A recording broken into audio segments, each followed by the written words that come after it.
Ok, chers abonnés, donc cette vidéo de la suite administration de base de données Oracle sera exclusivement donc consacrée à un petit TP que j'ai essayé donc de rédiger pour vous. Vous avez ici l'énoncé, donc je vous laisse le temps de pouvoir prendre note de chacune des questions et vous-même essayer donc de trouver le résultat. Puis par la suite, je vais essayer, sinon on va essayer ensemble donc de traiter ce petit TP là.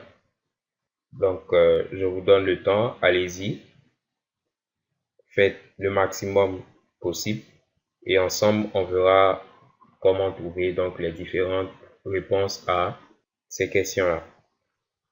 Donc à cette étape de la vidéo, vous pouvez appuyer sur pause, essayer de traiter et ensuite revenir. Voilà, donc nous allons commencer. On vient ici dans notre SQL Developer. Donc on vient ici dans notre SQL Developer. On va essayer de traiter la première question qui est de faire ressortir la structure de la table Employees. Donc on avait vu que pour faire ressortir donc la structure d'une table, il fallait utiliser la commande describe. Donc, pour faire donc ressortir la structure de notre table employée ici, on va utiliser describe, suivi donc du nom de la table dont on veut connaître la structure. Ici, c'est employees. Donc, on va marquer employees. On va exécuter. Et voilà, ici, on a la structure de la table employée. Donc, name, null, type. Première donc question résolue. Ensuite, deuxième question, donner la liste de tous les employés. Donc, on avait vu que pour sélectionner quelque chose dans notre table employé, il fallait utiliser la clause select. Et vu que ici, on veut avoir la liste pas d'une seule colonne, mais de tous les employés ainsi que tous les champs, puisque là, on voit bien que on nous a pas donné de colonne particulière à faire ressortir. On a juste dit la liste de tous les employés. Donc, nous allons ramener tous les champs de notre table employée. Pour ce faire, on va faire select, donc star from de notre table employees.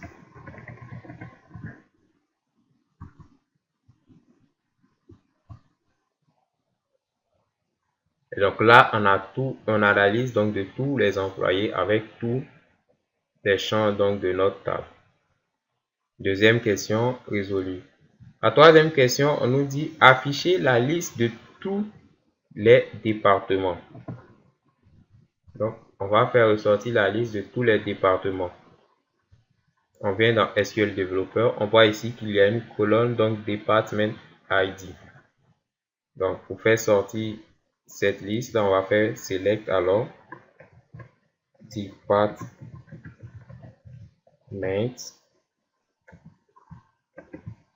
ID from employees. On va exécuter. Alors, on voit ici Department ID, voici les différents départements 50, 50, 10, 20.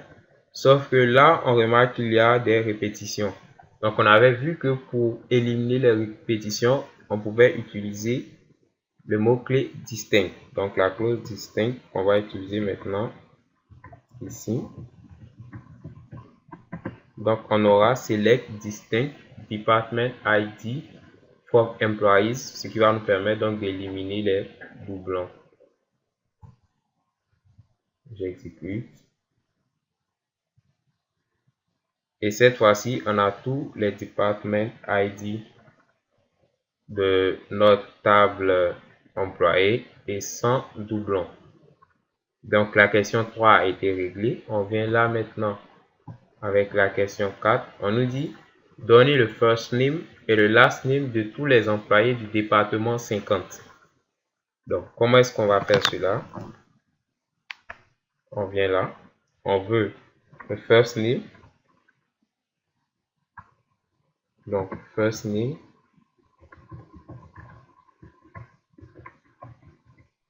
On veut aussi le last name. Donc, de tous les employés du département 50. Donc, on va faire from employees. Sauf que si on laisse comme ça, on aura le first name et le last name de tous les employés. Alors que nous, on nous a imposé une condition qui est que les employés dont on aura le first name et le last name doivent obligatoirement provenir du département 50.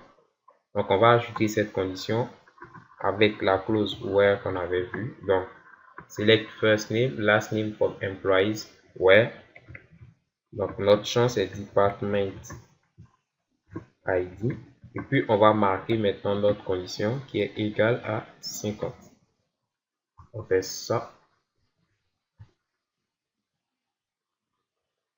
Et là, on aura la liste, donc sinon le first name et le last name de tous les employés du département 50.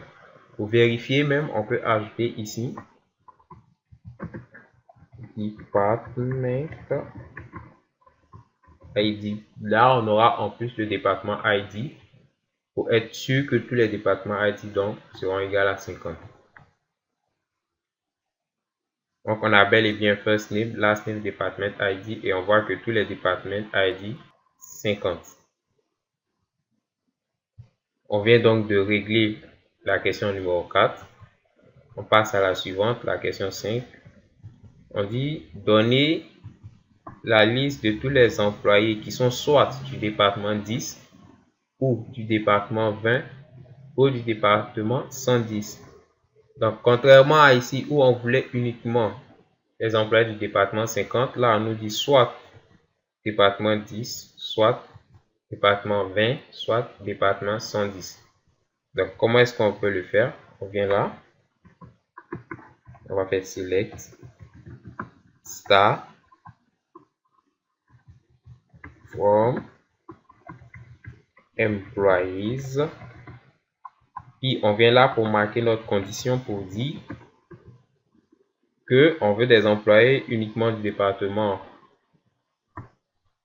10, 20 ou 110. Donc on va marquer comme ceci where department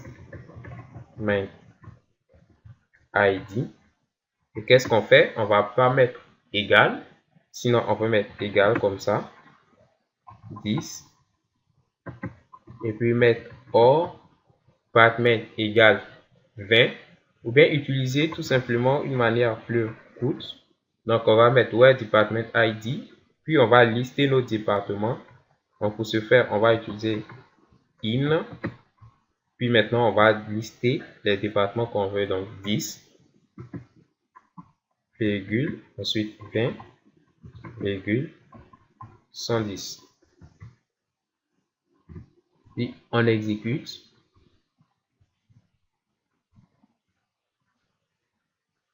Donc, on voit qu'on a les employés, la liste de tous les employés, donc du département 10, département 20 ou du département 110. On vient là cette fois-ci. Pour la question 6, on y dit donner la liste de tous les employés dont le first name contient le caractère A. Donc, on veut tous les employés dont dans le first name, il y a le caractère A qui apparaît au moins une fois. Comment on peut transmettre cela, sinon transcrire cela en langage SQL? On va faire select star from employees.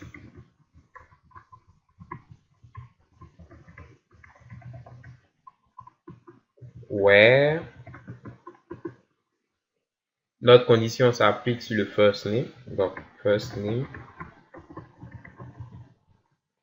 On dit que le first name doit contenir le caractère A. Pour cela, on va utiliser like. Donc, le first name doit être comme ce qui suit. Puis, on marque ça. On va mettre pourcentage. On va mettre ensuite A. Après cela, on va mettre pourcentage. Ensuite, on va fermer comme ceci. Ce qui veut dire que first name, donc le first name doit être comme ceci. Pourcentage vous dit une chaîne de caractères indépendante, donc il peut avoir n'importe quelle chaîne de caractères devant. Ensuite, à la fin aussi, il peut avoir n'importe quelle chaîne de caractères, sauf que à l'intérieur, donc au milieu, on doit avoir forcément A.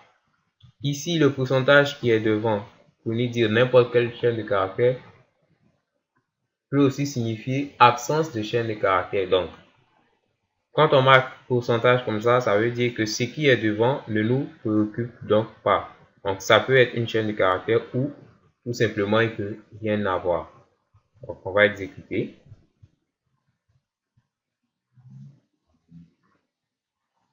Et on a tous les first names ici. On va voir que dans tous les first names, on a une fois au moins le caractère A. Donc, on commence par Donald, Douglas, Michael, Pat, ainsi de suite, jusqu'à Alana. Et donc, chacun des first name, on a au moins une fois donc le caractère A. Donc, la question 6 a été réglée. On passe à la question 7. On dit, donnez la liste de tous les employés dont le job n'est pas ici à compte.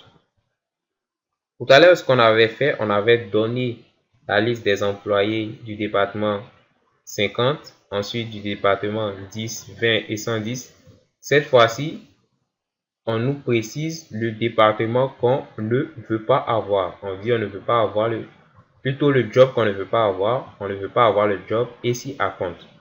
Comment faire cela? On va mettre select star from employees toujours. Cette fois-ci, notre condition s'applique sur le job ID. Donc, on va faire job ID. Comment on peut donc dire job ID n'est pas ici à compte? On va mettre not, voir ce que ça va donner. On met une chaîne de caractères. Fait ça. Ici. À compte. Comme ça. On voit déjà que là, ce petit signe là montre qu'il y a une erreur. Donc, c'est pas juste. Qu'est-ce qu'on peut faire? On va venir voir. On va mettre ceci. Ajouter des parenthèses.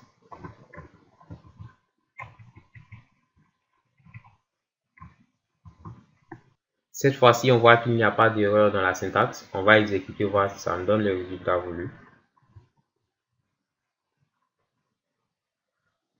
Et au niveau des job ID ici, quand on va vérifier, logiquement, on ne devrait pas avoir donc une job ID ici à compte. Donc, on vérifie ensemble progressivement.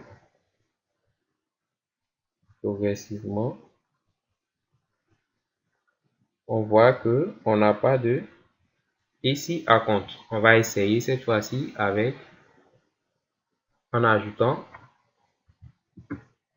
comme ceci stclar.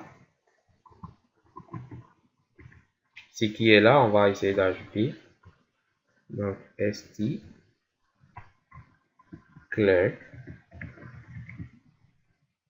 puis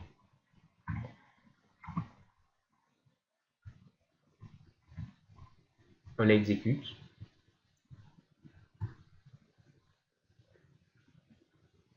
Et là, on a un nouveau résultat. Donc, logiquement, on ne devrait pas obtenir ici à compte et stclar dans les job ID. On va vérifier ensemble.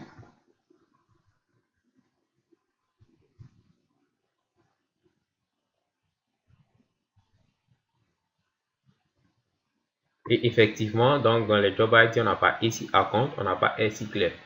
Donc, ici, ce qu'on avait fait, on avait utilisé, au niveau de la question 5, on avait utilisé donc la clause in. Et là, on vient de voir que on peut utiliser not in. Donc, in pour dire que choisis dans cette liste de caractères, dans cette liste plutôt de conditions. Et not in pour dire choisis à l'exception donc de ces différentes conditions-là. Voici. Donc, le 7 vient d'être réglé. On passe maintenant au numéro 8. On dit donner la liste des employés qui ont été embauchés entre le 7 juin 2002 et le 10 août 2007. Donc, 7 juin 2002.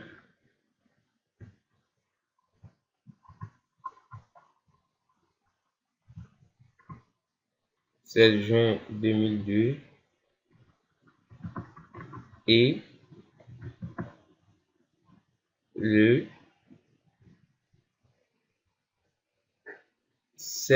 10 août 2007. Donc, 07, 08, 10.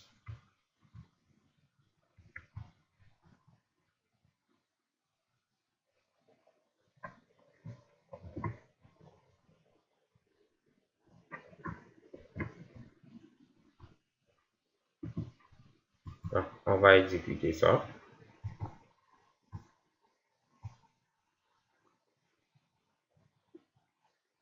On va vérifier ici. Donc, le hire date, on va voir que ça doit être entre donc 02, 06, 07 et 07, 08, 10. Donc là, on vérifie ensemble.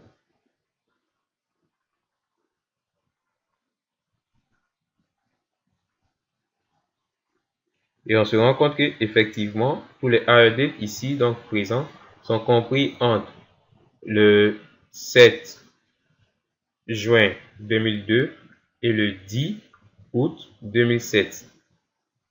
Donc là, ici, la valeur la plus grande, c'est 0,7, on va voir. Et que la plus petite, ça sera 0,2. Voilà.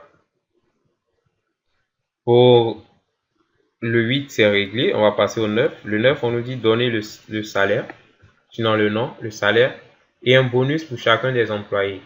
On nous précise ici que le bonus doit être égal à 2% du salaire. Donc, nom, salaire et bonus pour chacun des employés. Alors que ici, on a first name et last name, on n'a pas nom. Du coup, on comprend que notre nom va être composé de first name et last name. Donc, d'abord, pour trouver le nom, on va faire select, donc first name.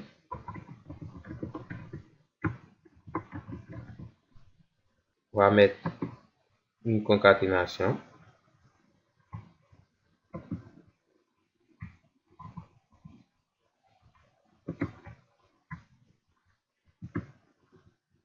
Ensuite, last name.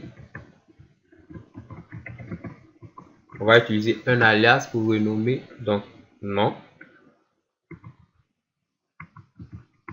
comme on nous le demandait, donc as nom.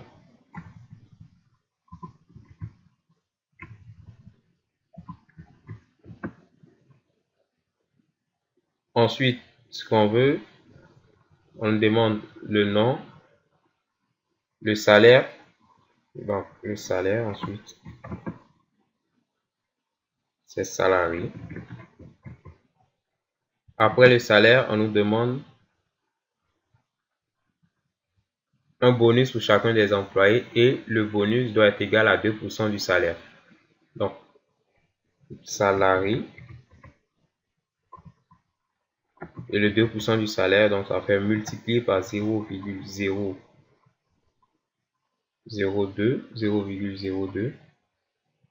On va renommer cette fois-ci bonus. Donc, from employees. On va voir le résultat.